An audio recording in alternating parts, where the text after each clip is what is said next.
Bagaimana pendidikan harus menjawab tantangan di zaman yang sekarang ini, Pak? Anak ini tidak hanya punya kemampuan intelektual, tetapi juga dia punya kemampuan yang lain.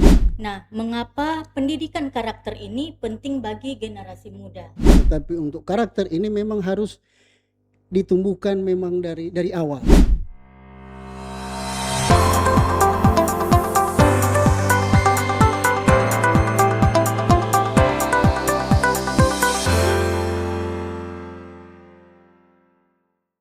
Assalamualaikum warahmatullahi wabarakatuh.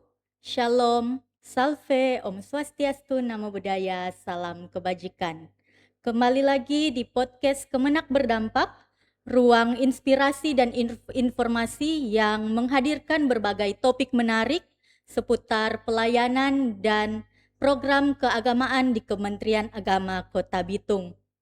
Kali ini kita akan membahas tema yang sangat menarik, yaitu mengenai pendidikan Katolik yang membentuk karakter, menumbuhkan moderasi beragama, dan meneladani Santo Yohanes Bosco. Untuk membahas hal tersebut, telah hadir bersama kami Bapak Penyelenggara Katolik Kementerian Agama Kota Bitung, Bapak Julius Runtuwene SS. Selamat datang, Bapak. Terima kasih.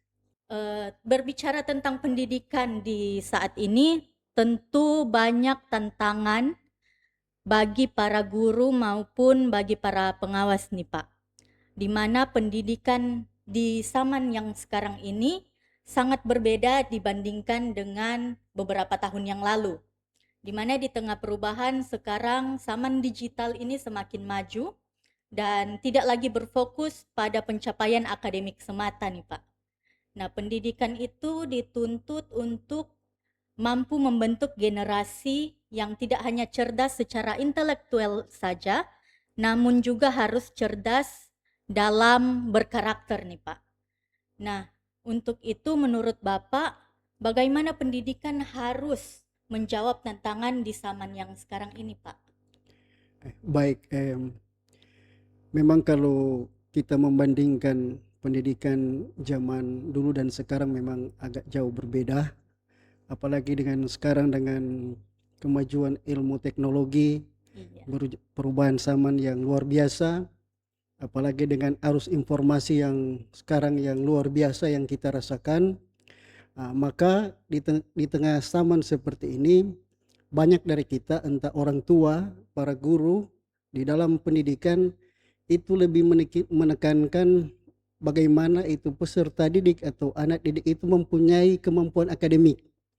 Itu yang seringkali ditekankan. Malahan orang tua memang sungguh merasa senang ketika itu anak pintar. Iya. Ketika kemampuannya luar biasa, dia senang.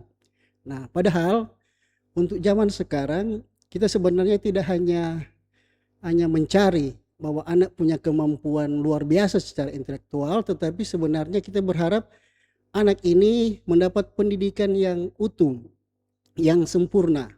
Nah, pendidikan utuh itu yang bagaimana? Nah, pendidikan yang utuh bahwa anak ini tidak hanya punya kemampuan intelektual, tetapi juga dia punya kemampuan yang lain, kemampuan sosial, kemampuan spiritual, kemampuan moral, dan barangkali punya kemampuan yang punya karakter. Sebenarnya itu yang diharapkan untuk zaman sekarang.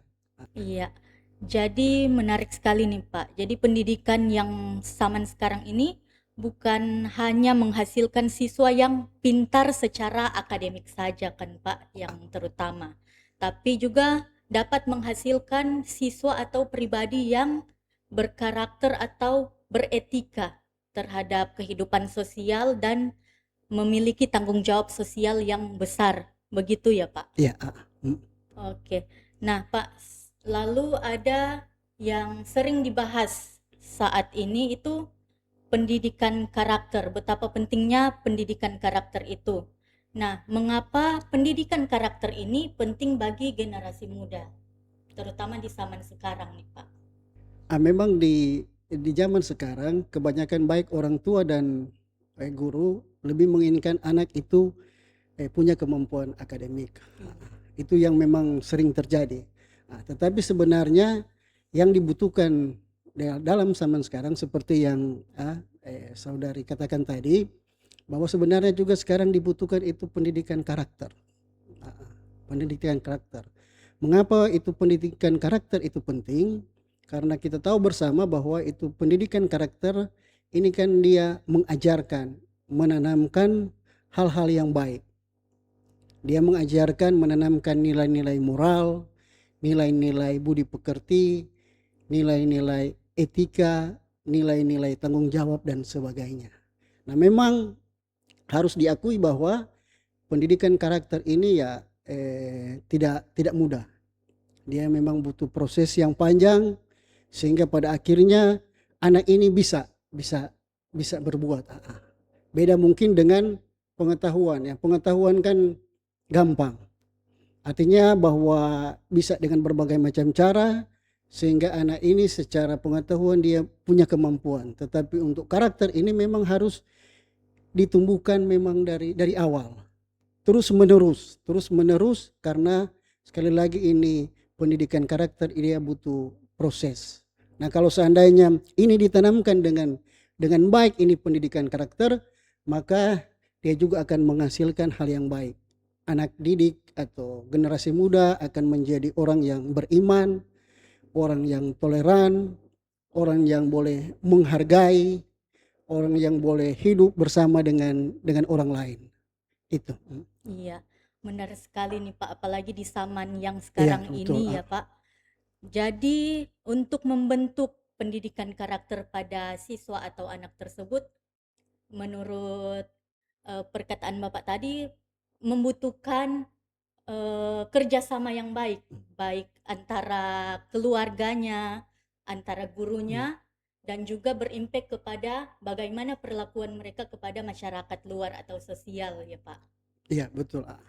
Nah, memang untuk pendidikan karakter ini memang tidak hanya menjadi semacam tugas dari orang tua, tugas juga dari guru atau tugas juga dari lingkungan. Saya rasa bahwa itu harus ada kolaborasi.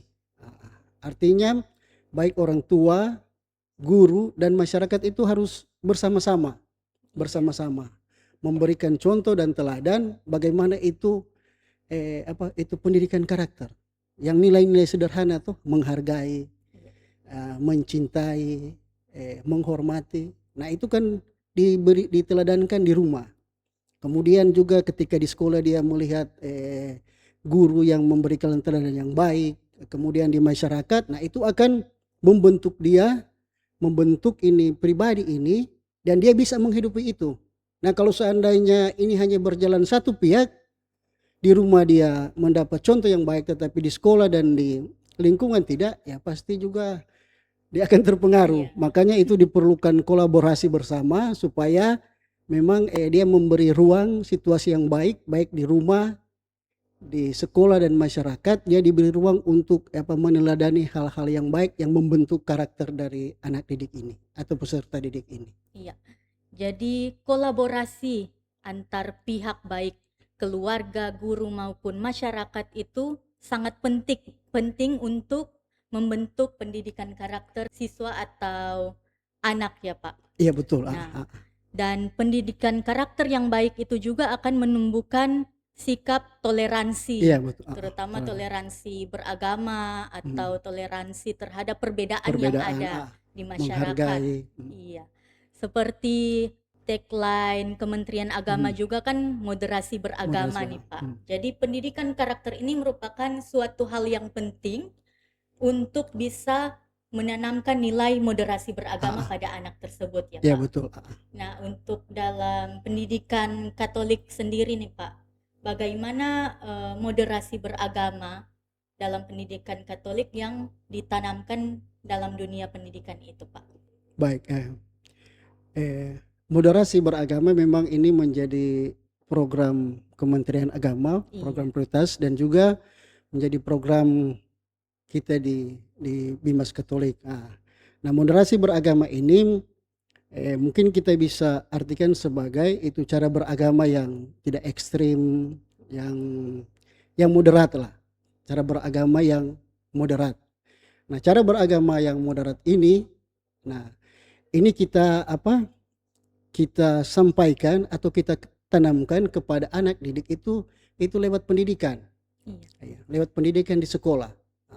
Di sekolah. Di mana lewat pendidikan itu anak diajarkan soal menghargai, soal menghormati, soal mencintai sesama, soal apa dia boleh berbagi. Kemudian bagaimana juga dia diajarkan bagaimana dia menjalin itu persaudaraan, perdamaian satu dengan yang lain. Nah, itu lewat pendidikan, dan itu juga yang sudah dibuat di dalam pendidikan Katolik. Kita tahu bersama di pendidikan Katolik itu kan banyak sekolah-sekolah Katolik di mana tidak hanya orang Katolik yang contoh bersekolah di situ, tetapi dari berbagai agama. Dan kesaksian dari mereka yang di luar agama Katolik bahwa itu moderasi itu sudah ada di pendidikan Katolik. Begitu.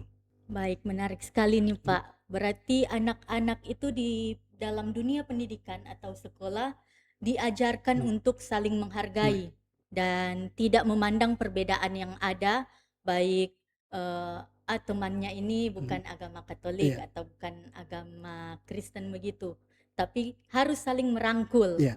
harus saling berteman dengan baik nih.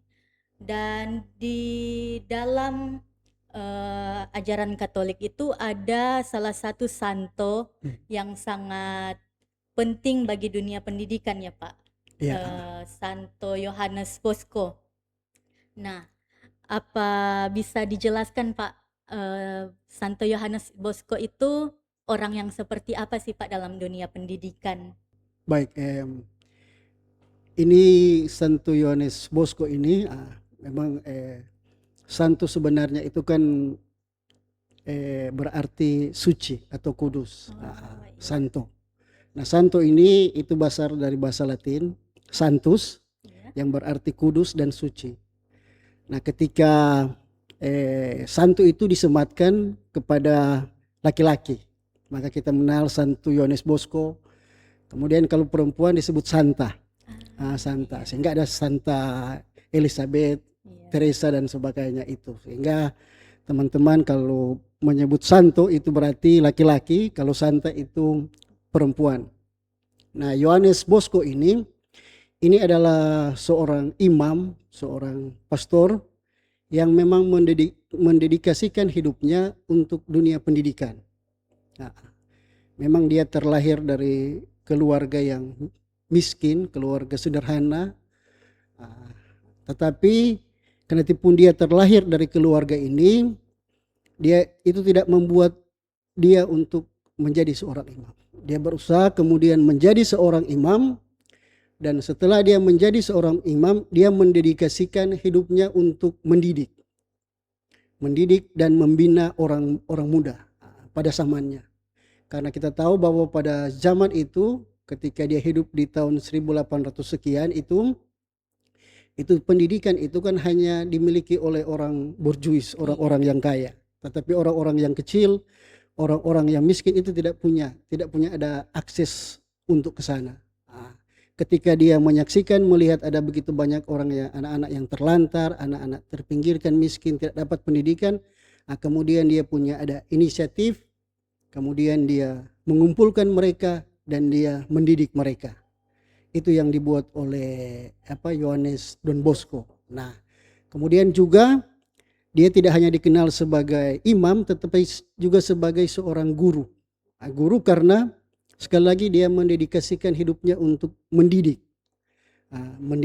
Nah, cara yang dia buat dalam mendidik itu ya mendidik dengan kasih, dengan penuh kasih sayang, dengan hati. Itu yang dibuat oleh Don Bosco, sehingga bilanglah waktu itu peserta didik atau orang-orang yang datang kepadanya sungguh mengalami perubahan yang luar biasa. Karena pendekatan dalam pendidikan yang dia sampaikan itu luar biasa. Dari hati, dengan istilahnya mengajar dengan hati. Nah, karena mengajar dengan hati itu makanya ada banyak juga, kalau kita membaca sejarahnya, ada banyak juga yang dari yang dia ajarkan ini bisa juga menjadi orang yang orang yang berguna. Begitu. Baik, sangat mulia sekali ya Pak Hmm. berarti Santo Yohanes Bosco Hmm. ini dalam dunia Iya. pendidikan. Nah, karena dia juga mengajar anak-anak dengan kasih dan keteladanan, dan berarti itu juga sangat relevan di dunia sekarang Iya, ini ya Pak. Pak. Iya, Hmm. betul. Di mana pasti guru-guru dan bukan hanya guru-guru, bahkan orang tua, masyarakat itu harus mengajarkan anak-anak dan mendidik anak-anak dengan kasih dan keteladanan seperti Santo Yohanes Iya, Bosco betul. lakukan itu ya Pak. Nah, untuk di Bimas Katolik sendiri ini Pak, terutama di dalam penyelenggara Katolik Kota Bitung, itu program-program apa saja sih Pak yang sudah dan sementara dilakukan dalam dunia pendidikan? Nah, kita di Bimas Katolik, kita ada beberapa program yang kita buat, tentu yang berhubungan dengan tugas pokok kita juga, yaitu teristimewa di bidang pendidikan, yaitu kita memberikan pertama itu pembinaan, pendampingan kepada guru-guru agama Katolik. Itu yang sering kita laksanakan, baik kita kumpulkan itu di kantor maupun juga dengan kunjungan-kunjungan yang kami lakukan ke sekolah-sekolah di mana guru-guru ini berada. Nah, yang berikut juga kita memberikan pendampingan kepada anak-anak didik, peserta didik. Kita tahu bersama bahwa karena kita juga Bimas Katolik kekurangan guru agama, ini juga ada penyuluh-penyuluh juga yang hadir di sekolah, memberikan bimbingan, penyuluhan kepada anak-anak didik yang beragama Katolik, yang barangkali tidak ada guru agama Katolik, maka mereka hadir untuk memberikan bimbingan penyuluhan keagamaan Katolik. Kemudian juga kita memberikan bekerja sama dengan lembaga keagamaan Katolik untuk bersama-sama itu memajukan itu pendidikan keagamaan Katolik yang ada di Kota Bitung. Nah, baru-baru ini kami juga yang di Bimas Katolik itu menjadi asesor keuskupan dalam bidang pendidikan. Kita mengasesmen ini sekolah-sekolah Katolik yang ada di Kota Bitung, dan lewat asesmen ini maka akan ada mungkin kebijakan-kebijakan baru yang akan dibuat oleh pengambil keputusan dalam hal ini di keuskupan. Itu yang telah kita laksanakan. Baik, jadi dalam Bimas Katolik dan penyelenggara Katolik di Kota Bitung ini sendiri sangat mendukung ya Pak dunia pendidikan. Bukan hanya melakukan monitoring kepada gurunya, namun kepada siswa juga. Iya. Nah, itu sangat luar biasa nih Pak. Nah, dan mungkin sebelum mengakhiri segmen kita di saat ini, mungkin ada pesan untuk siapa saja, untuk penonton sahabat religi saat ini yang ingin Bapak sampaikan. Silakan Pak. Baik, tentu ada beberapa hal yang ingin kami sampaikan. Yang pertama, untuk para pendidik tentu mari kita belajar dari Santo Yohanes Bosco. Dia seorang imam, seorang guru, tetapi dia juga mengajar dengan hati dan keteladanan. Tentu saya berharap juga para pendidik tidak hanya menjadi pengajar, tetapi juga dia mendidik dengan hati. Lalu yang berikut juga, kami berharap juga para pendidik itu juga dia juga bisa menjadi sahabat bagi peserta didik. Artinya karena menjadi sahabat berarti kan ada kedekatan antara seorang guru dan seorang peserta didik. Lalu yang berikut yang barangkali untuk orang tua, tentu kami berharap kita sebagai orang tua tetap memberikan contoh dan teladan kepada anak-anak kita. Karena untuk zaman sekarang ya memang anak tidak hanya membutuhkan saja kehadiran kita, tidak hanya membutuhkan apa yang dia harapkan, tetapi yang dia butuhkan adalah contoh dan teladan dari kita sebagai orang dewasa. Barangkali itu saja. Baik, sangat luar biasa nih Iya. Pak perbincangan kita di hari ini. Nah, di mana kita diajarkan bahwa pendidikan itu bukan hanya tentang kecerdasan atau intelektual saja, namun tentang karakter, di mana dari pembentukan karakter tersebut akan muncul nilai-nilai yang baik, baik toleransi maupun nilai-nilai kemanusiaan atau sosial yang baik. Nah, kita juga bisa meneladani Santo Yohanes Ya, Bosco dalam dunia pendidikan yang mengajarkan dengan kasih dan keteladanan. Nah, semoga apa yang kita diskusikan saat ini bisa memberikan inspirasi bagi para orang tua, bagi guru, maupun bagi masyarakat dan bagi para anak-anak agar bisa semakin bertumbuh dan berkembang dengan kasih Kristus ya Pak. Iya, betul. Dan terima kasih Bapak atas kehadiran saat ini. Semoga apa yang kita perbincangkan bisa berguna bagi orang lain, dan pendidikan yang baik itu tidak hanya mencerdaskan pikiran saja, tapi juga membentuk hati yang penuh kasih, yang berkarakter yang kuat juga, dan juga yang memberikan semangat hidup bagi kedamaian bersama. Nah, sampai jumpa pada episode Kemenak Berdampak yang selanjutnya.